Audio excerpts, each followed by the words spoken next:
Thank you for everyone who turned out. This was a great event today. We had a lot of people here, and they asked great questions. I mean, this is an informed community, and they get it here. So I'm very encouraged by that and very thankful for being able to be here. You know, being a resident and having grown up in the 1st District, it's important to me to take the values of the 1st District, which are my values, to Washington, D.C., and I need to hear from the people. I need to hear from them what their needs are and what their concerns are right now. So that's why we're doing this here today. We've got a lot of challenges in our country. You know, I feel like we've done a lot in the first 6 weeks that we've been up in Congress. We've voted to repeal Obamacare. We've approved the Keystone Pipeline. We passed a bill for the Department of Homeland Security funding. We've cut bureaucratic red tape. We've tried to create jobs, take care of our veterans. All of those things are very important. Those are issues that are important not only throughout the country, but also here in the 1st District. So I'm very pleased where we're at right now. We've got a lot to accomplish and a lot of challenges ahead of us, but I'm very confident that we're up to the job. Well, we thank you for your time. Thank you very much for being here. At the end of May, we've got to do something about our infrastructure. We know that we cannot have economic development unless we have infrastructure to support it. We've got to do something about that. We've got an Obamacare decision coming up in June by the Supreme Court, who will decide whether the subsidies can indeed be used in those states that did not set up a state exchange. Georgia is one of those. We have a federally run exchange. If the Supreme Court does decide that no, those 34 states that have federally run exchanges are not eligible for subsidies like Georgia, then we could see significant changes to Obamacare. The Export-Import Bank, which is very important again to us being this close with the ports, very important to companies that trade and that do business with foreign countries and with foreign companies. That's going to be coming up for reauthorization as well. And then some other things. I want to mention trade because at the year end, that's going to be very important. A lot of trade pacts coming up that have to be approved and that we have to decide whether we're going to give the executive branch, the president, the authority to move forward on those. Again, that could impact our ports. Okay. One thing I want to mention right now and one of the last things I want to mention is that right now we've got a divided government. We've got the White House being controlled by Democrats. We've got a Democratic president right now. And we've got a Republican Congress. And you think, oh, that's never going to work when you've got a divided government like that. However, if you look back at history, you'll see that some of the most productive years we've ever had is when we've had a divided government. When you've had one party in control of the White House and another party in control of Congress, as we do now. We've really got an opportunity in the next 2 years, if we can get the president to cooperate, to really get some business done. I'm convinced of that. You remember when Bill Clinton was in the White House and that Congress was controlled by Republicans. A lot got done during that period of time. So I don't buy into the theory that just because we have a divided government that we're not going to be able to get something done. In fact, I would say just the opposite. My legislative priorities, and I want to make sure I mention these very quickly. Of course, as being a healthcare professional and practicing in healthcare, I want to make sure that we repeal and replace Obamacare. Balancing the budget, as I've always said, is of extreme importance to me. A lot of people ask me, what's the most surprising thing that you've seen in Congress so far? And I will tell you that the most surprising thing is also the most encouraging thing. And that is that there really are some good people up there. My impression of Congress when I first got up there was just, a bunch of do nothing. But I have been impressed. There are some good people up there, particularly in the freshman class. They're smart, they're serious, they want to move this country forward. I've been encouraged by that. Some people ask me what's been the biggest disappointment since you've been up there. And this right here has been, I was in Washington, D.C. before I heard anyone mutter the word budget. Now, granted, I'm not on the budget committee, I'm not on appropriations yet, but you would think that it would take less than 8 days before you hear someone say the word budget.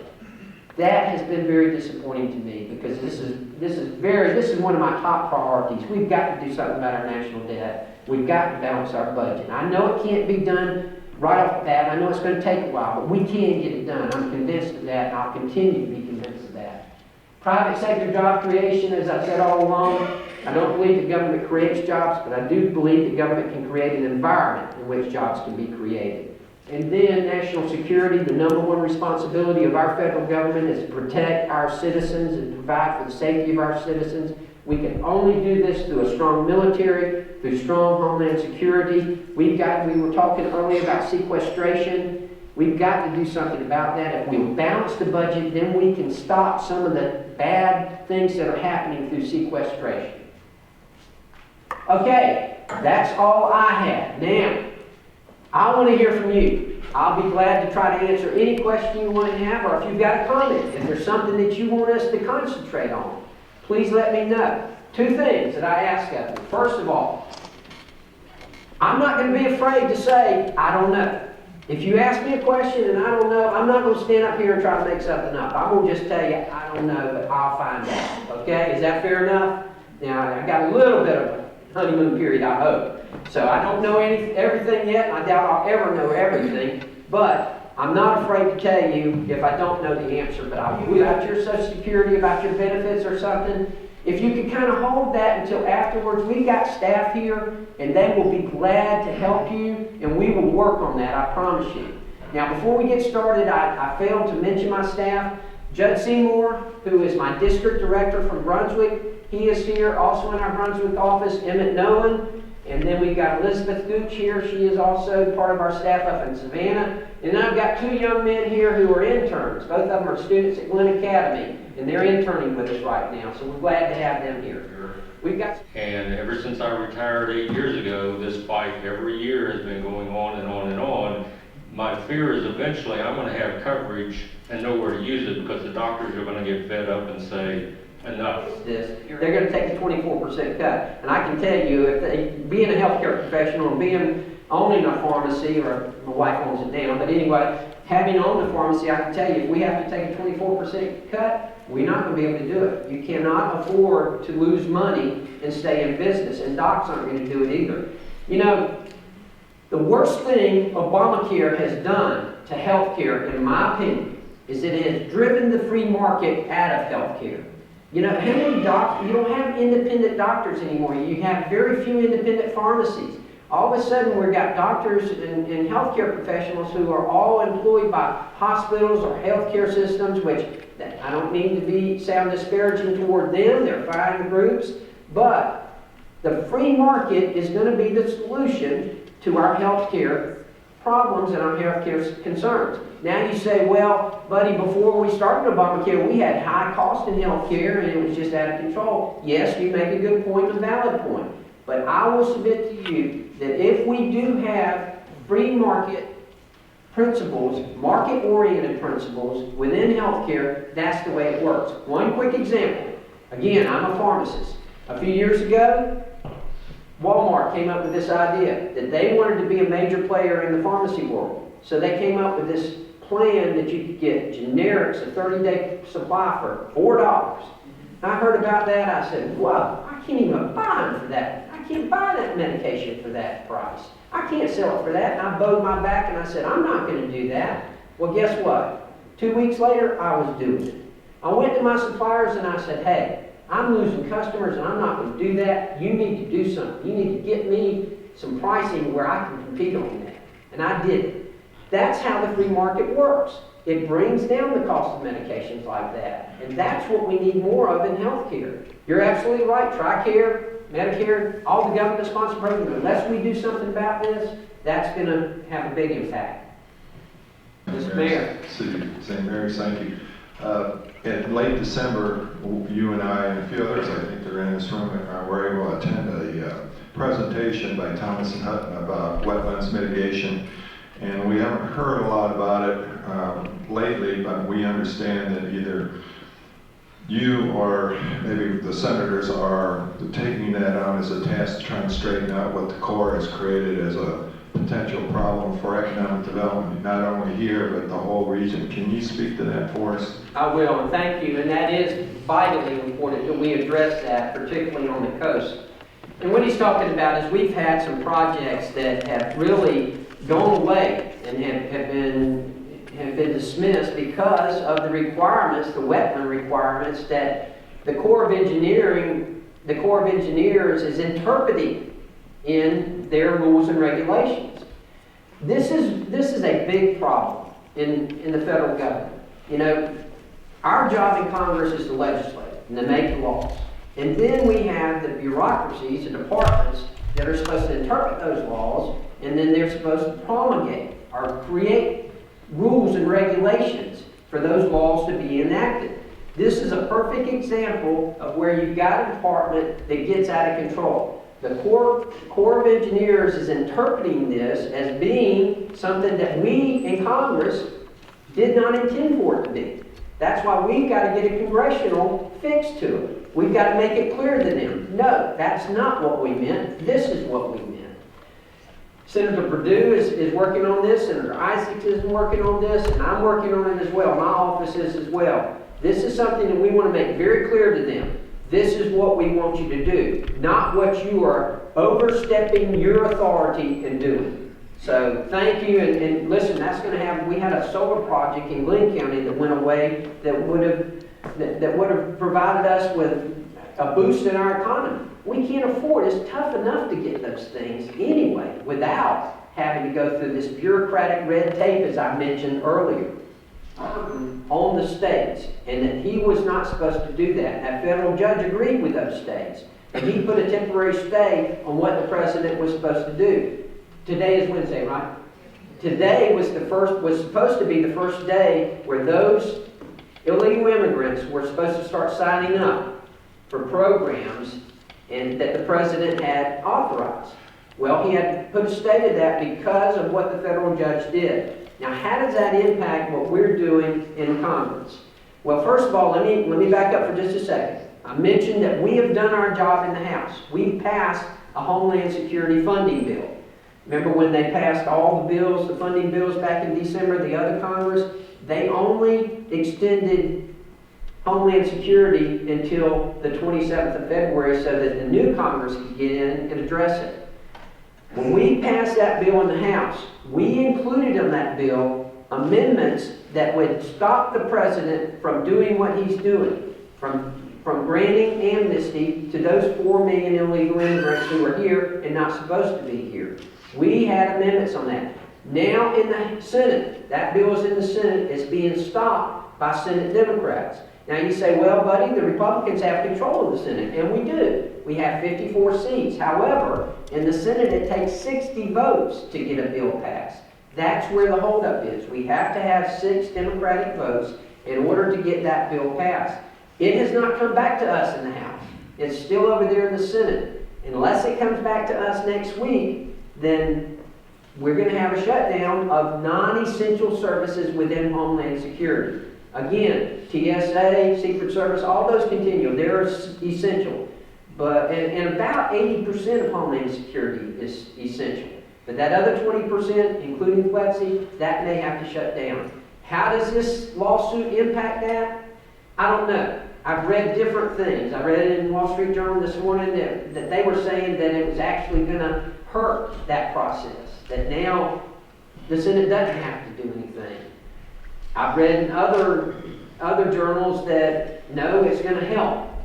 So only time will tell. But I know one thing, the 27th will be here before you know it. It'll be here next week. And we need to know something. We need to get something done.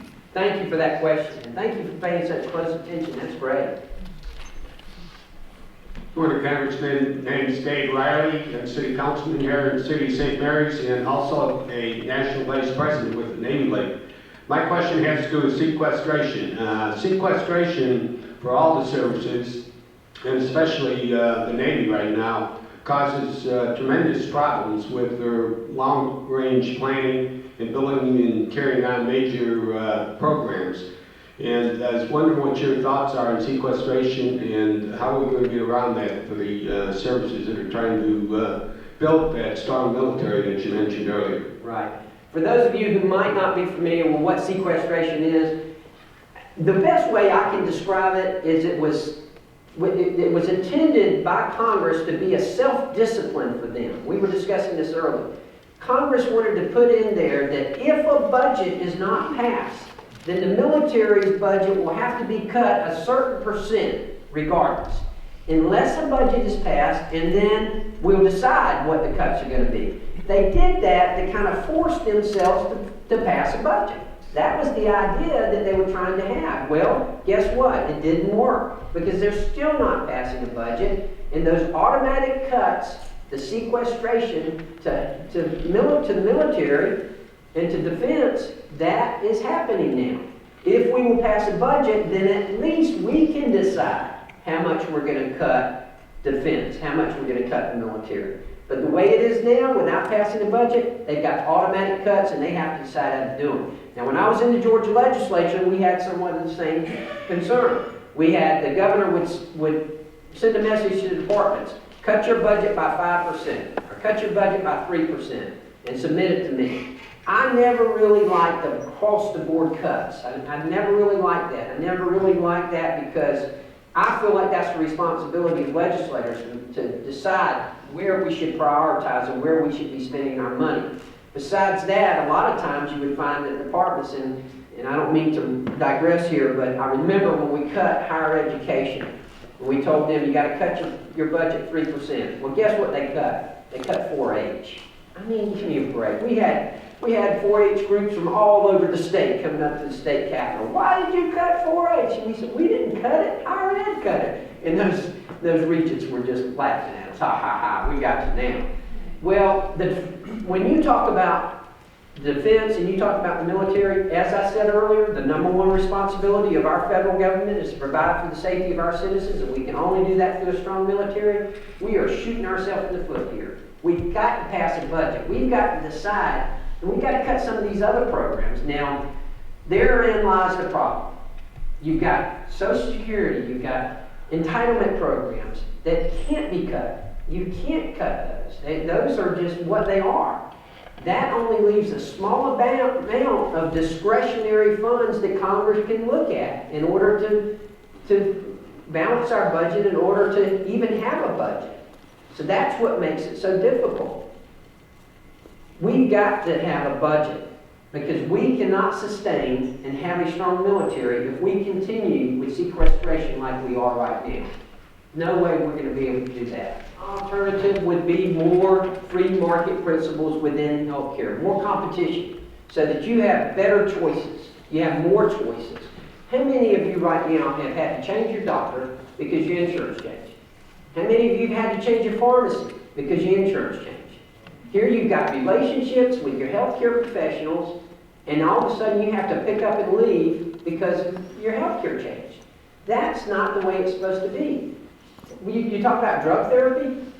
Drug therapy is not being decided by your doctor. It's not being decided by your pharmacist, and it's certainly not being decided by you. It's being decided by government bureaucrats or by insurance companies. They're the ones who are deciding what medication you're going to have. That's not the way healthcare should work. That's not how we built the greatest healthcare system in the world. I am a member of a subcommittee that is working right now on an alternative to Obamacare. I'm very honored to be a part of that. As the only pharmacist in Congress, I feel like I can bring something to the table there. We are coming up right now. We're taking the many, I think there are 160 Republican proposals out there on health care. We're trying to bring all those together and form them into one to come up with an alternative of what we can do. You're right, we got to have something. I understand that. But as I say, the number one thing that Obamacare, in my opinion, has done is it's taken free market out of the healthcare system. The number two thing, and please understand what I'm trying to say here, is I think we've all become too dependent on insurance. We need patients to have more say in their healthcare decisions. Doctors have to be in charge. They are the ones who are trained, not insurance people. They're not trained in what's best for your health. Doctors and healthcare professionals are. They're the ones who are trained what needs to be your therapy. Instead, you got some, with all due respect, you got some high school. But just as a side off, if a person can come to this country without anyone to reference them, without any previous employment, without education, without income, if they can come to this country and they can take your job, it may or may not have to do with more than just the immigration. But I do believe that we should probably monitor that a little bit more. Well, thank you, and you make a valid point. But in terms of the education system, I feel like the core curriculum is not specialized enough to be able to transfer correctly. There are many classes in high schools and colleges that don't transfer, which can cause problems for people trying to get their degrees or graduate high school and such. Do you believe that we should try and focus more on a core curriculum to make it more less specialized? So people can actually move around the country, or do you believe that it's fine as it is? Technical colleges here, I think they're doing a wonderful job.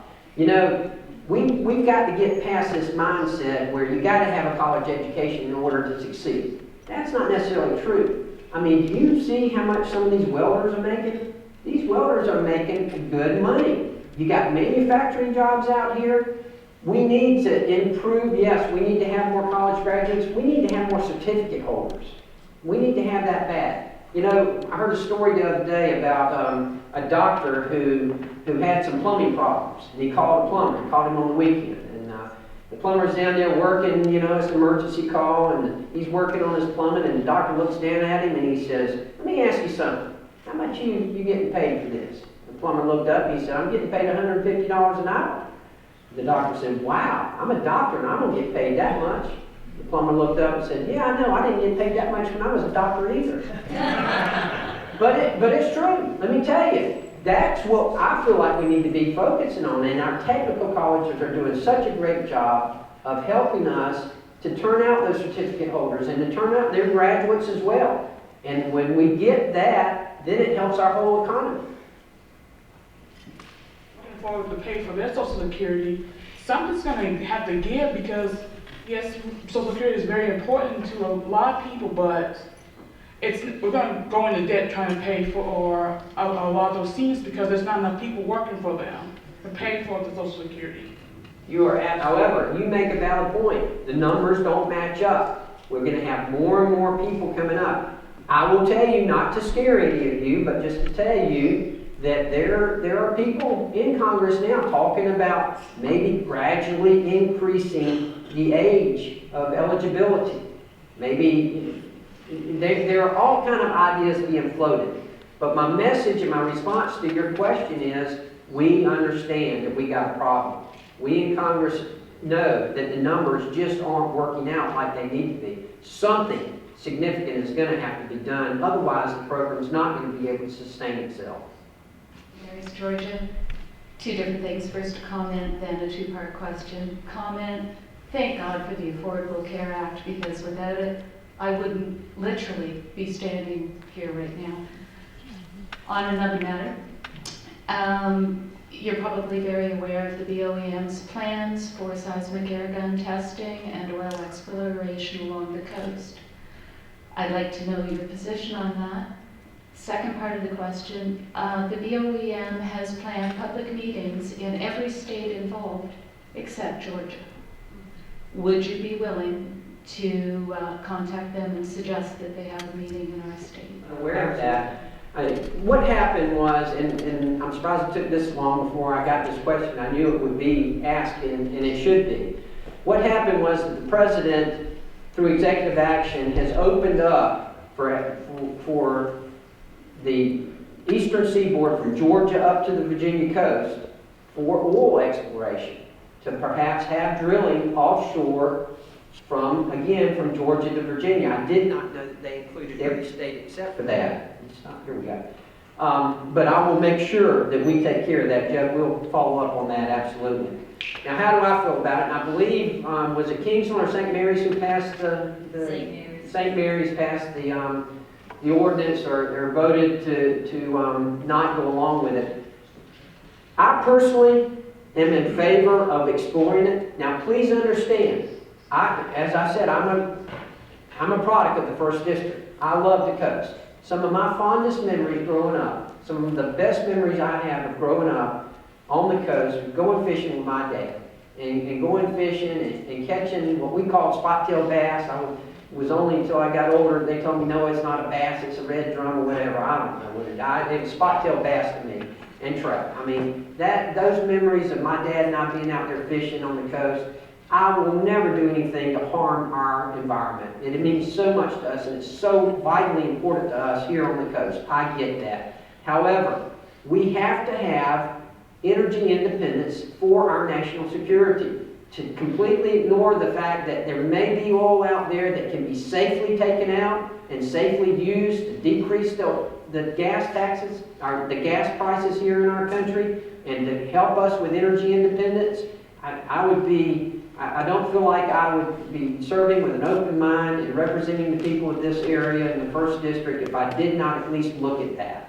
So that's very, very important to me. I'm glad that the President opened it up. He opened up the California coast as well. However, he did put off limits Alaska in that area, and I don't know why he did that. I wish he would have opened it up for exploration for all the areas, because I think that we would be missing the boat if we did not at least look at it. I'm from Kingsland, and I'm a freshman student here. One of the biggest problems in this country is undereducation about politics, and it leads a lot of voters to make uneducated decisions while at the polls. I was wondering if there's going to be any sort of action to try to educate our younger generations in politics so that when they become adults, they don't have to go to college to take a politics class. And if that would be a requirement to help further, to help raise political awareness and get more accurate votes as to what people are needing and wanting. Well, 2 things. First of all, that's a good point. My second point is going to be this. Look, it's going to take an effort. It's going to take an effort by all of us, and particularly by the younger generation, to get involved. You got to want to know it. I mean, we can't make sure you have everything. The learning process, as the educators will tell you here, you know, they're teaching you how to learn, and that's what they want to do. And I think that's the most important thing that any educator can do, is to teach us how to learn. We got to learn how to learn. So my response to that would be 2 parts. First of all, you taught me something I didn't realize that maybe we're missing at high school level. But secondly, look, you know, a lot of it is on the individuals. We've got to get involved, and the younger generation has got to make it a point to want to learn more, and to want to learn more and get more involved in politics and in our government. We need you. We need millennials. We need you to be involved. You are the future. We're not going to be around forever. And it's going to be your responsibility at some point. So thank you. Thank you for educating me on that. Saying something about personal responsibility, because that's what we need more of here in the United States of America. So thank you. And thank all of y'all for being here today. I appreciate it very much. Thank you.